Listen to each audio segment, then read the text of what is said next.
He doesn't look anything like me. Must be a mistake somewhere. Maybe he's not even my son." Andy said that while openly favoring his good-looking and intelligent son over his daughter, Crystal. He told me our daughter should get a job as soon as she finishes middle school and destroyed the stuff we bought for her high school entrance. I couldn't take it anymore. I packed up and left, taking both kids with me. My name is Misty. I'm your average 35-year-old stay-at-home mom, living with my husband, son, and daughter. My son William has always been handsome since he was a kid, so much so that people often mistook him for a girl. My friends would often say, "You should get William into acting or modeling." He's also incredibly smart, gentle, and mature. By the time he was 3, he was already conversing like an adult. On the other hand, my younger daughter, Crystal, is definitely the cutest girl in the world from my point of view as a parent.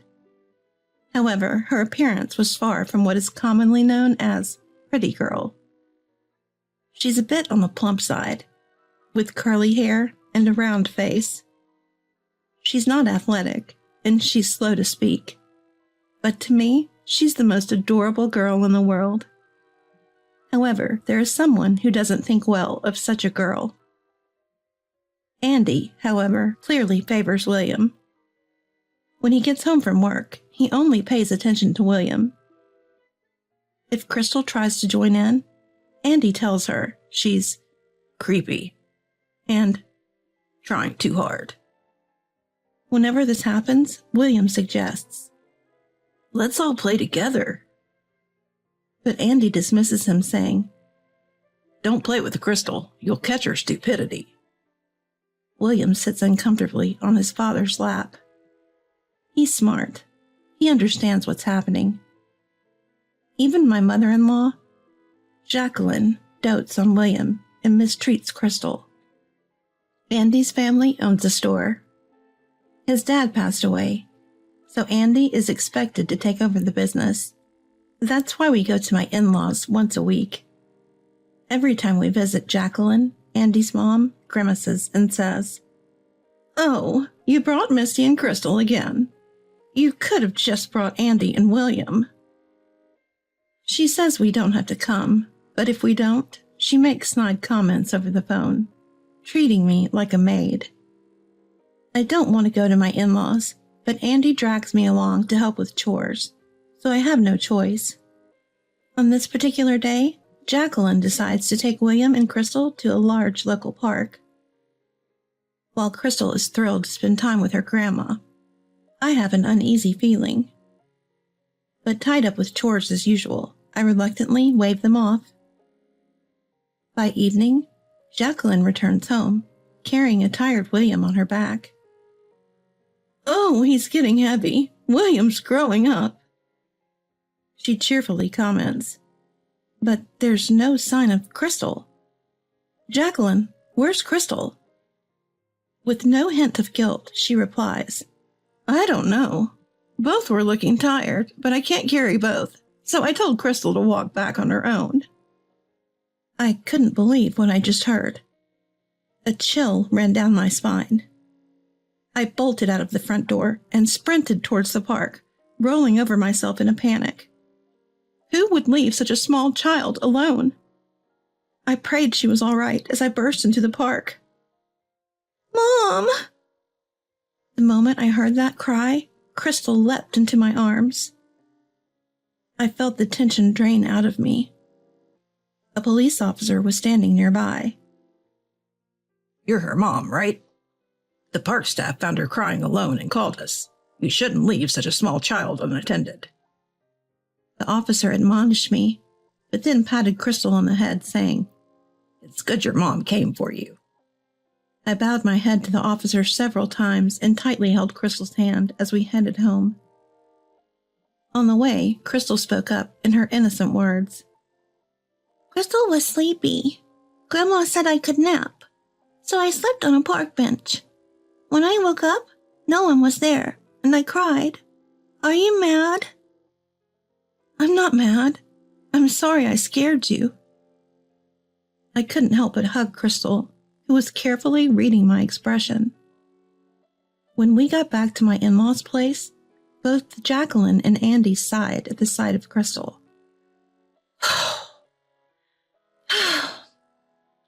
So she's found, huh? Frustrated, I yelled at Andy. Do you even care what happens to your own child? Andy wasn't ashamed. He fired back with something shocking. I don't care what happens to her. She's ugly and not smart. She doesn't look like me at all. You probably had her with another man and are making me raise her, but that's not gonna happen. Upon hearing this, Jacqueline also chimed in. Would have been fine if she hadn't been found. Who knows where she came from? I've never cheated. Crystal is absolutely your child. Do you have any evidence of me cheating? I protested, but all they did was mock me. From that point on, my daughter and I never went back to my in-laws' house.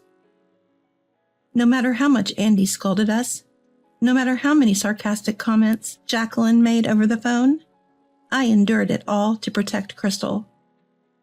William had noticed how poorly Andy and Jacqueline were treating us. Grandma would get mad if I also stayed home. I'm okay going alone. You and Crystal don't have to worry. That's what William said as he gently stroked Crystal's head. Although I felt guilty toward William, we stayed home.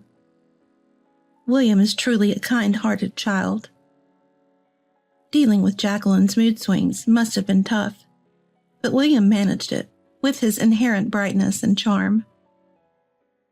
I've thought about divorcing many times, but without any qualifications and being just a housewife, I couldn't fathom supporting William and Crystal all by myself, so I had no choice but to endure. A decade had passed since Crystal and I effectively cut ties with my in-laws.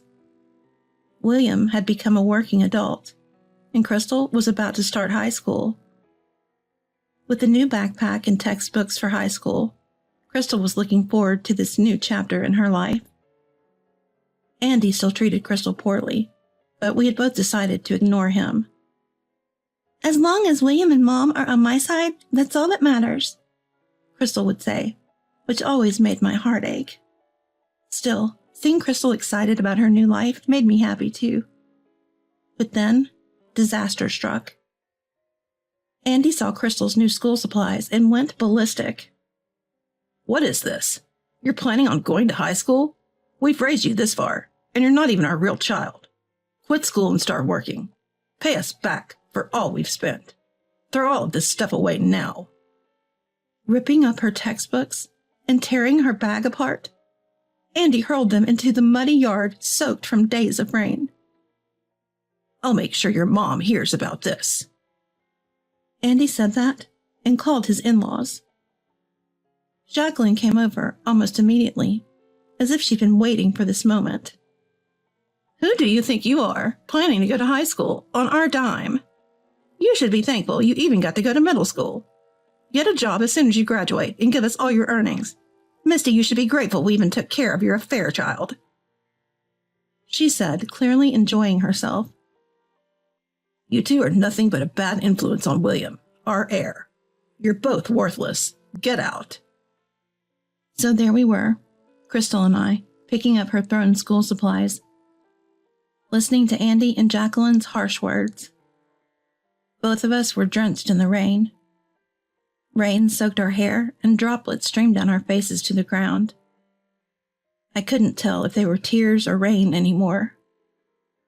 With William already having moved out, there was no one left to stand up to these two. Crystal and I looked at each other, and we both knew.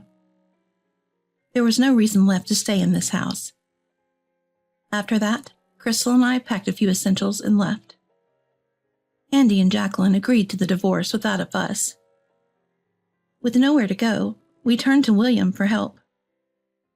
William was shocked to see us covered in mud and rain, but quickly understood the situation and welcomed us into his home. William offered me a warm shower, a change of clothes, and a soothing drink. Feeling a bit more settled, we sat down to talk about what's next. Got a call from Dad earlier. He says he's divorcing Mom, and we should never let them in the house again. He told me to quit my job and take over the family store, but I don't want any part of it. I can't stand him or Grandpa." Hearing this made my heart ache for William. I've always wondered how hard it's been for him, stuck between our family and his in-laws since childhood. "I was putting up with it as long as Dad and Mom were married, and while Crystal was in that house.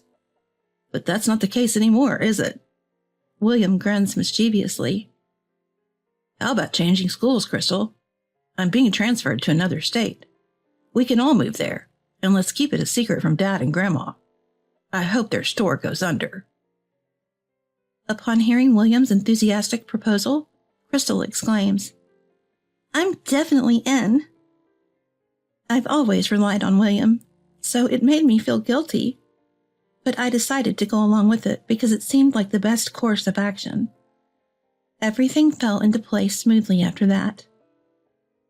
A few weeks later, we were settling into our new lives in a new place. What Andy and Jacqueline don't know is that Crystal is actually brilliant. She's always been good at tests. She just developed a little slower than others. She even aced the entrance exam to a top high school at our new location. Crystal and I both got new phone numbers, cutting off all contact with Andy and Jacqueline. William kept his line open just to keep tabs on them. He thought it'd be best to have a minimal line of communication to avoid being desperately searched for. 10 years have passed since then. Crystal is an adult now. William has a decent job, and we're all living separately. Today is a rare occasion where we've all gathered for a family meal. I decided to dress up a bit as I waited for the two of them. Suddenly I hear, "Is that you, Misty?" "Yes, it's Misty." It was Andy, now balding and bloated, and Jacqueline, her hair completely white and hunched over like a witch from a storybook. "Where have you been for 10 years, Misty? We've been worried. Are you still mad about us claiming Crystal is the child of an affair? Come back. We haven't seen Crystal and William for years. Where are my kids?" Andy was ranting, saliva flying from his mouth. "Yes, come back. We're in terrible shape now." Jacqueline shrieked in her hoarse voice. Despite the dramatic reunion, I felt nothing. I observed them, oddly detached. "Mom?" "Mom, what's going on?" I looked back towards the voice. I turned to see a sharply dressed young man and a lovely young woman in a cute dress. Pointing at them, Andy and Jacqueline were speechless. "Is that William and Crystal?" "Yes, but what are Dad and Grandma doing here?" William gives a tense response. "Wow, you both look incredible. Crystal, you've turned into such a beauty. I hardly recognized you." "I never imagined that little Crystal would grow up to be this stunning. I wish I'd been there to see it." Ignoring William's question, both Andy and Jacqueline share their thoughts. You see, after Crystal moved away from Andy and Jacqueline, her life improved significantly. Whether it was the lack of stress or her active involvement in high school activities, she transformed. Her face slimmed down, and her eyes, once lost in baby fat, became more pronounced. Her hair, which was once unmanageably frizzy, gained a beautiful wave. Now Crystal is so adorable that she could stand next to a celebrity and not be overshadowed. Well, since her older brother William is handsome, Crystal must have had the potential to be beautiful as well. Both William and Crystal are successful and employed by big corporations. They are the pride and joy of me, their mother. "So the family is back together after 10 years. Let's go out for dinner. I don't have money on me, but you both can pay, right? After all, I've raised you." Andy places his hand on Crystal's shoulder. She promptly slaps it away. "Don't touch me. It's creepy. I've always been told I was a result of my mother's affair. I have no father, and you didn't raise me. Who are you?" Crystal, now wearing heels, towers over Andy. "Enough is enough. William states calmly.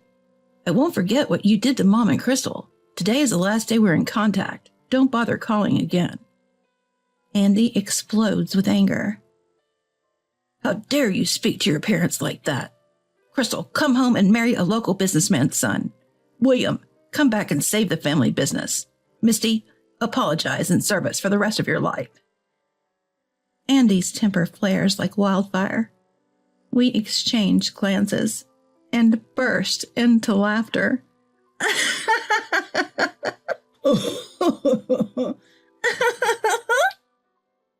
Why would we want your forgiveness? What made you think that? I'm actually getting married soon, so that businessman's son is out of the question. I'm starting my own business, so there's no way I can take over the family shop. What a shame. It'll go under. Both of them laugh, shaking their shoulders.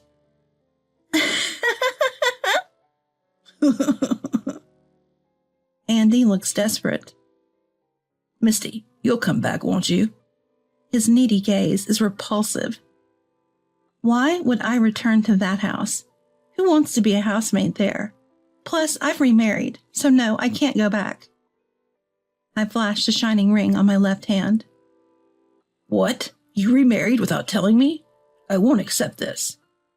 Andy tries to snatch the ring off my finger, but before William can step in, another man comes between us. Do you have business with my wife? No rough handling, please. Andy felt cornered by the imposing man. What's your deal? Andy retorted, trying to puff up his chest. I'm Misty's husband, and as far as I know, you and Misty divorced a decade ago. I was the lawyer who facilitated the process. A lawyer? Andy seemed visibly shaken by the man who suddenly revealed he was a lawyer. That's right, I fell for Owen, the lawyer who helped me during my divorce 10 years ago, and we started dating. A few years later, we got married. Andy's face turned even redder. A lawyer, huh? Think you're something special because you make some money? Everyone listen to me. Misty's my wife, and William and Crystal are my kids. You're in the way. With that, Andy charged at Owen like a raging bull. But Owen dodged smoothly. What? Ah! Unable to stop himself, Andy stumbled and rolled away, letting out a pathetic cry. Oh no, Andy! Jacqueline screamed in dismay. We all watched, holding our breath, wondering if Andy was all right. Lying on his back, Andy yelled, I'll forgive you all if you listen to me now. Good, he didn't seem to be badly hurt, but the fall did appear to shake him up quite a bit. What should we do now? I thought, and Owen reassured me. I've called an ambulance. It'll be all right. Let's leave the rest to them. Crystal was fuming. You're too kind. You should have just left him. Even her angry face was adorable. Hey, our dinner reservation is soon. Let's get going or we'll be late, William reminded us. Ah, yes, today was a special family dinner day. With a reassuring embrace from Owen, we left. We could hear Andy and Jacqueline's verbal abuse behind us, but nothing scared us now. Months later, we heard that Andy's struggling business finally went under. Owen had gotten the news from a real estate contact. For 10 years after we left, Andy had kept things afloat, surprisingly.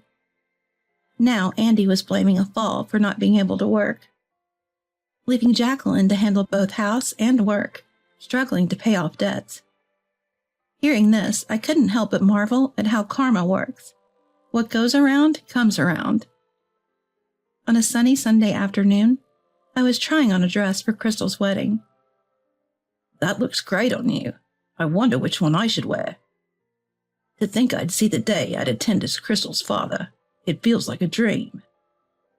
I turned around, and there was Owen, holding 2 tuxedos in his hands, smiling shyly.